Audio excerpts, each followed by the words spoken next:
diz: olhai para mim e sereis salvos. Há pouco tempo atrás saiu um filme, Não Olhe para o Alto. Eu já digo o contrário: olhe para o alto. Salmo 121, versículo 1. Elevo os meus olhos para os montes. De onde me virá o meu socorro? O meu socorro vem do Senhor, Criador dos céus e da terra. Olhe para o alto. Fala, lenhadores! Sejam todos muito bem-vindos ao nosso canal para juntos meditarmos na palavra do Senhor. Um tempo que a gente não faz esse momento de reflexão bíblica, mas voltamos. Agora pretendemos fazer, no mínimo, uma vez por semana, esse momento de reflexão junto com vocês. Mas sem mais delongas, vamos queimar lenha? Vem comigo. Antes nós vamos fazer uma oração, logo depois nós iremos estudar as Escrituras Sagradas. Amém? Senhor nosso Deus, bendito Pai, louvado seja o nome do Senhor, engrandecido seja o Teu nome, Pai. Pedimos a Ti, Senhor, perdão pelos nossos pecados, pedimos a Ti, ó Senhor, que fale conosco através da Tua palavra. Que eu, Daniel, Senhor, diminua e que o Senhor cresça e seja grandemente glorificado. É isso que eu oro em nome de Jesus. Amém. Amém, gente. Vamos lá para Mateus capítulo 24. Diz assim, versículo 37 e 38. Como foi nos dias de Noé, assim também será a vinda do Filho do Homem. Pois nos dias anteriores ao dilúvio, o povo vivia comendo e bebendo, casando-se e dando-se em casamento. Ok, antes de nós falarmos precisamente desse texto, eu vou falar rapidamente do contexto. O contexto, a primeira coisa que acontece no contexto é Jesus saindo do templo e os discípulos maravilhados com a beleza, com a construção do templo. E aí eles querem mostrar a Jesus a beleza da construção e aí o Senhor fala aquela célebre profecia de que não ficaria pedra sobre pedra. Ok, o segundo ponto interessante no contexto é que Jesus se assenta no Monte das Oliveiras, os discípulos perguntam qual seria o sinal da vinda do Filho do Homem. E nisso, após essa pergunta, Jesus responde citando diversos sinais.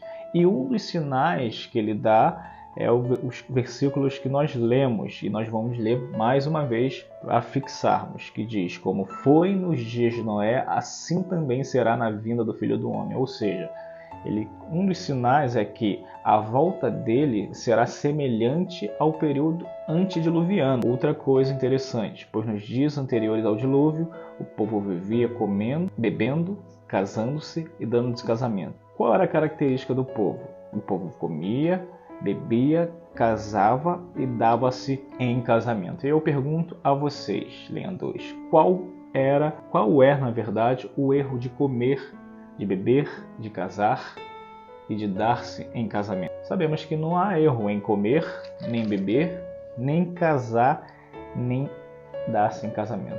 Então qual era o erro deles? O erro deles era priorizar essas coisas. Priorizar a comida, priorizar a bebida e priorizar o casamento acima de Deus. Tudo aquilo que a gente prioriza acima de Deus torna-se pecado. Embora comer não seja pecado, nem beber, como já citei, mas o fato de eles priorizarem isso torna isso pecado. Então o erro deles era priorizar as demais coisas ao invés da palavra de Deus, tanto é que eles não deram crédito ao profeta Noé. Noé advertia o povo acerca do dilúvio que cairia sobre a face da terra, do juízo de Deus que viria sobre a terra. No entanto, o povo estava distraído, ao ponto de não dar ouvido à voz do profeta Noé. Semelhantemente acontecerá nesse tempo, na verdade já está acontecendo. As pessoas estão demasiadamente distraídas ao ponto de não dar ouvido ao profeta de Deus, ao ponto de não dar ouvido às Escrituras Sagradas. Muitas coisas que estão acontecendo são sinais da volta de Jesus. Terremotos, maremotos, fome, guerra, rumores de guerras, tudo isso são sinais da volta do Senhor. No entanto, as pessoas estão distraídas, as pessoas estão preocupadas demais com o que assiste no celular, deixando de priorizar aquilo que tem valor. Não é errado mexer no celular, todos nós sabemos disso. Eu estou usando esse celular para gravar esse vídeo, mas se eu priorizo o conteúdo que tem dentro do celular, se eu priorizo o celular acima de Deus, isso torna-se pecado, torna-se idolatria. Essa é a realidade, meus irmãos. Então, o Senhor já nos advertiu que a vinda dele será semelhante ao período que houve de Noé, o período antediluviano. As pessoas estarão distraídas com as demais coisas e não priorizarão a palavra de Deus, não priorizarão a admoestação, a correção de Deus. Meus irmãos, é tempo de nós ouvirmos a voz de Deus, é tempo de nós buscarmos Deus em sua palavra, é tempo de nós estarmos dedicando tempo a Ele, dedicando a nossa vida a Ele. Tem um versículo que diz, lá em Colossenses, que diz assim, quando Cristo, que é a sua vida, se manifestar, então serei manifestado com Ele em glória. Cristo não tem que ser um item da nossa vida, Cristo tem que ser a nossa própria vida. João 14,6, disse-lhe Jesus, eu sou o caminho, a verdade e a vida. Cristo é a vida, Cristo é o pão da vida. Então, nós temos que fazer de Cristo o nosso viver. Cristo tem que ser o nosso fôlego. Não podemos correr o risco de as distrações nos fazer perder aquilo que tem imenso valor. Na época de Noé havia muito entretenimento. O que significa entretenimento? A palavra entretenimento vem do francês entretenir, que significa apoiar, manter junto, unir, segurar. Ou seja, distrair, segurar aqui na terra. O entretenimento está nos distraindo, isso está nos fazendo ficar preso às coisas da terra. Mas o próprio texto que eu já citei há pouco tempo, que é o de Colossenses capítulo 3, fala que nós temos que pensar nas coisas que são de cima. Mas muitas vezes as distrações, os entretenimentos têm nos segurado nessa terra.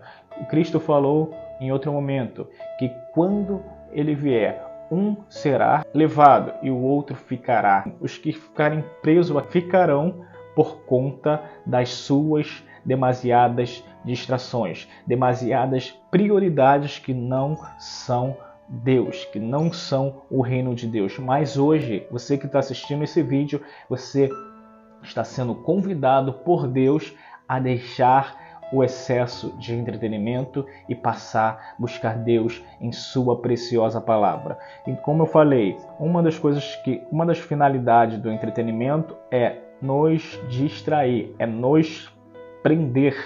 Meus irmãos, João 8,32, conhecereis a verdade e a verdade vos libertará. Versículo 36, se pois o Filho do Homem te libertar, verdadeiramente sereis livres. Então nós temos que tomar cuidado, nós temos que vigiar, estarmos atentos a demasiadas distrações que têm ocorrido nesse mundo.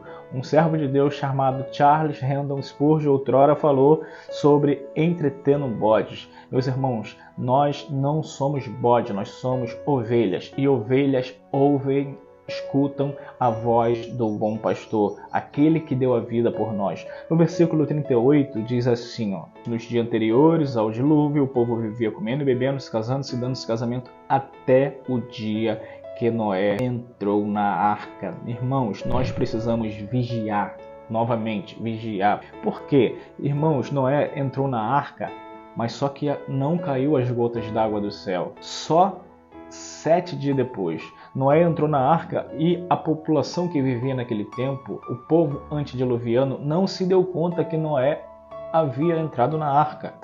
E o que acontece? Eles só se deram conta, eles só perceberam que Noé havia entrado na arca depois que começou a chover. Nós precisamos ficar atento. A porta da graça de Deus está aberta, mas ela se fechará de forma silenciosa. Ela foi aberta e ela está aberta, e isso tem sido anunciado anos e mais anos. A graça de Deus está acessível a nós, mas muito em breve essa graça que nós temos, essa bondade, esse favor imerecido que nós temos, ele irá se interromper. Ele irá cessar se nós não valorizarmos, se nós não aproveitarmos agora, enquanto nós temos esperança, enquanto ela está aberta, nós correremos o risco de ficarmos fora das bodas do Cordeiro. E isso é algo muito sério. muito sério, porque no período de Noé, o povo não percebeu que Noé havia entrado e que a porta da arca tinha fechado. Lembrando que quem fechou a porta da arca não foi Noé. A porta da arca não foi fechada por mão humana. A porta da arca foi fechada pela mão do próprio Deus. Isso significa que a porta da graça irá ser fechada pelo próprio Deus. Por isso eu quero te convidar hoje, enquanto tem vida, enquanto há esperança, enquanto a porta da graça está aberta, desfrute disso, meu irmão. Isso é uma admoestação para mim, para você, para nós buscarmos ao Senhor enquanto nós podemos encontrar, nós invocá-lo enquanto ainda dá tempo. Ainda dá tempo. A porta da graça não fechou. Cristo, lá em Apocalipse 3, versículo 20, diz: eis que estou à porta e bato. Meus irmãos, Cristo está à porta batendo. Ainda há esperança. Abra a porta do seu coração, deixe Ele entrar, deixe Ele mudar a tua história, deixe Ele mudar a sua vida. Não se amolde ao padrão desse mundo, não se conforme com este século, mas tenha a mente renovada pela palavra do Senhor. Deixa Ele mudar o teu viver. Como diz uma canção, Jesus Cristo mudou o meu viver. Ele é a luz que ilumina o meu ser. Versículo 39 diz assim: e eles nada perceberam até que veio o dilúvio e os levou a todos. Assim acontecerá na vinda do Filho do Homem. Meus irmãos, isso é muito sério, porque isso vai se repetir. Essa mensagem que está sendo trazida para nós é uma mensagem maravilhosa, é um privilégio poder ouvir essa mensagem, porque essa oportunidade ela vai cessar. E o que acontece? Muitos irão negligenciar essa oportunidade por estar demasiadamente distraído, entretidos. Cuidado com o entretenimento. Novamente, eu falo com temor do Senhor, meus irmãos, e essa mensagem vem para mim como uma flecha, uma espada, na verdade, de 2 gumes. Ela penetra no fundo do meu ser, gerando transformação. Por quê, meus irmãos? Porque a porta da graça vai ser fechada, mas ela ainda está aberta. Aproveite, o véu foi rasgado.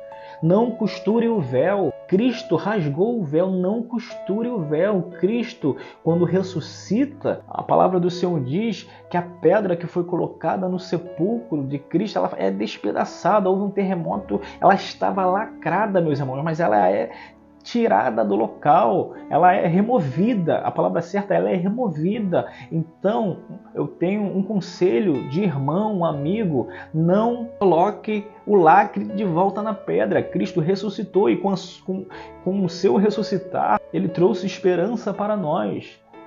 Ele trouxe solução para nossas enfermidades, para o vírus do pecado. Então, é tempo de buscarmos ao Senhor. Mas aqui o versículo 39 diz que eles só perceberam quando caiu a chuva. Aí já era tarde demais. E Gênesis 7,16 diz: o Senhor fechou a porta. Quem fechou a porta foi Deus. Quando a gente vê a parábola das virgens, 5 virgens prudentes, 5 virgens imprudentes, nércias. Meus irmãos, o que ocorre nessa passagem? As que são imprudentes, que não estavam com azeite de sobra, elas ficaram do lado de fora. E a porta estava fechada. E elas gritaram, chamaram o noivo, mas não havia mais solução. Não havia mais esperança, porque a porta já havia sido fechada. E porta, quando é fechada por Deus, somente Ele abre. É Ele que tem a chave de Davi. Porta que Ele abre, homem não fecha. E porta que Ele fecha, homem não abre. E o caso das virgens, repare que no texto fala que todas dormiram, sendo que tinha 5 que tinham azeite de reserva. É tempo de nós buscarmos o Espírito Santo para nós termos azeite de reserva. Mas para nós termos azeite de reserva, nós precisamos pagar o preço. Muitas vezes nós queremos ter azeite de reserva, mas não queremos pagar o preço. Temos que pagar o preço se nós queremos ter unção de Deus, se nós queremos ter o Espírito Santo de Deus reinando na nossa vida, atuante através de nós, nós precisamos pagar o preço. E nesse dia eu estou te convidando como irmão pague o preço, porque Cristo muito em breve irá voltar e só irá participar das bodas do Cordeiro aquele que tiver azeite de reserva. Nós precisamos ficar atento às admoestações do céu. Mas a pergunta que ecoa é: mas o que havia de especial em Noé? Por que Noé entrou? Por que Noé e sua família entrou e os outros não entraram? Vamos lá para Gênesis, capítulo 6. Aleluia, seja glorificado, Deus. Versículo 9. Esta é a história da família de Noé. Noé era homem justo, íntegro entre o povo da sua época. Ele andava com Deus. Qual era o diferencial de Noé, gente? O diferencial de Noé é que ele andava com Deus. Ele vivia com Deus. Se nós queremos entrar na arca, se nós queremos ser salvos em Cristo, nós precisamos andar com Deus. Deus sempre levanta um povo na história para andar com ele. No período de Elias, havia 7.000 que não se dobraram diante de Baal. Tinha Elias, mais 7.000 que não se dobraram de Baal. Eu quero ser, e eu te convido a ser, um dos 7.000 que não vai se dobrar diante de Baal. Daniel e seus amigos não se dobraram diante do sistema babilônico. Sadraque, Mesaque e Abednego não se dobraram diante da estátua de Nabucodonosor. Nós vemos Jó, foi um homem íntegro, reto, com toda circunstância difícil. Ele agradou o Senhor. Enoque era um homem que andava com Deus. Enoque andou com Deus e foi transladado, foi arrebatado e não se viu mais Enoque. Por quê? Porque ele vivia com Deus. Nesses últimos dias da história da face da terra, nós precisamos andar com Deus. Nós precisamos viver com Deus. Porque muito em breve, Cristo voltará, rasgará os céus, voltará com milhares de anjos, e todo olho o verá. Filipenses capítulo 2 diz que toda língua confessará que Jesus Cristo é o Senhor para a glória de Deus Pai. E isso vai acontecer.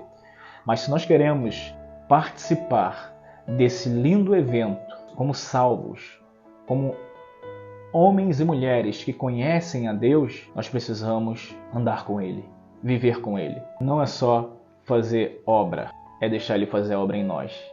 Quando a gente lê a advertência que o Senhor nos traz, através daqueles homens que, Senhor, eu fazia isso no Teu nome, eu expulsei demônio no Teu nome, Jesus vai falar para eles: aparta de mim, maldito, que eu não te conheço. E para outros ele vai falar: vinde, benditos de meu Pai.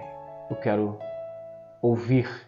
Meu desejo é que nós venhamos escutar: vinde, benditos do meu Pai, para o reino que já está preparado desde a fundação do mundo. Cristo preparou um reino.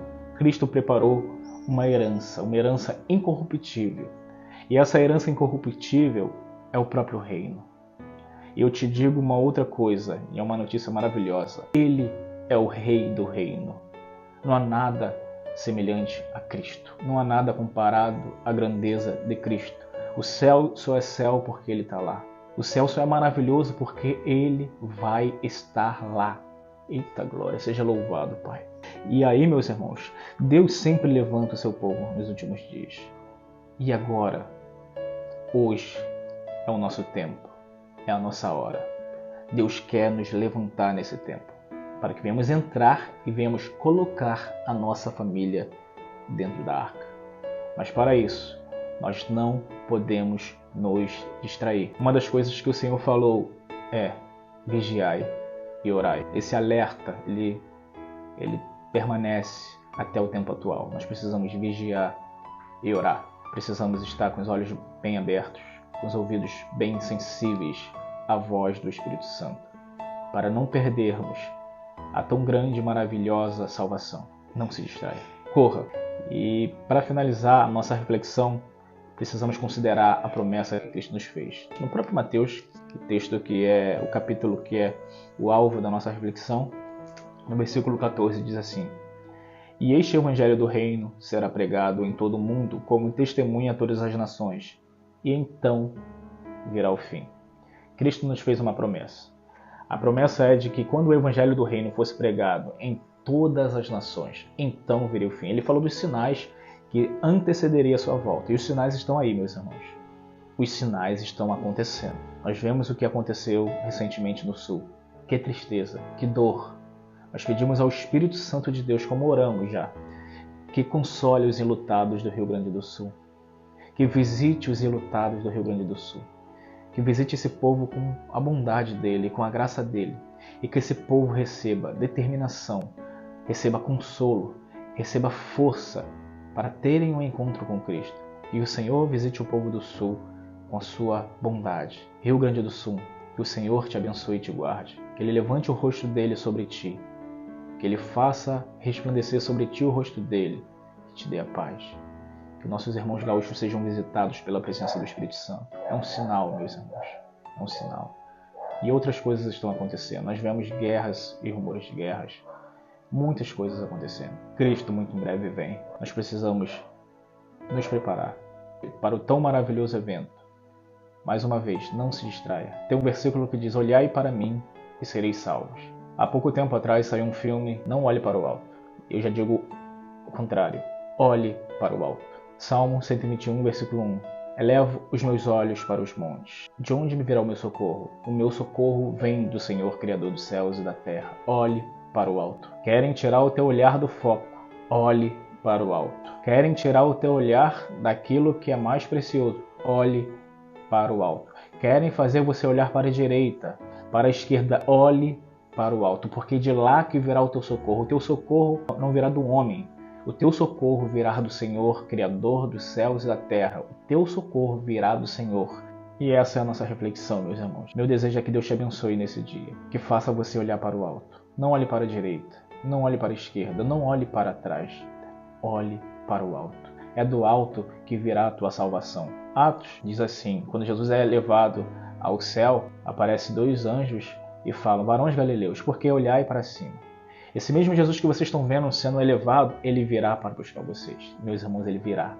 E eu tenho uma outra notícia. Está muito perto. Falta muito pouco.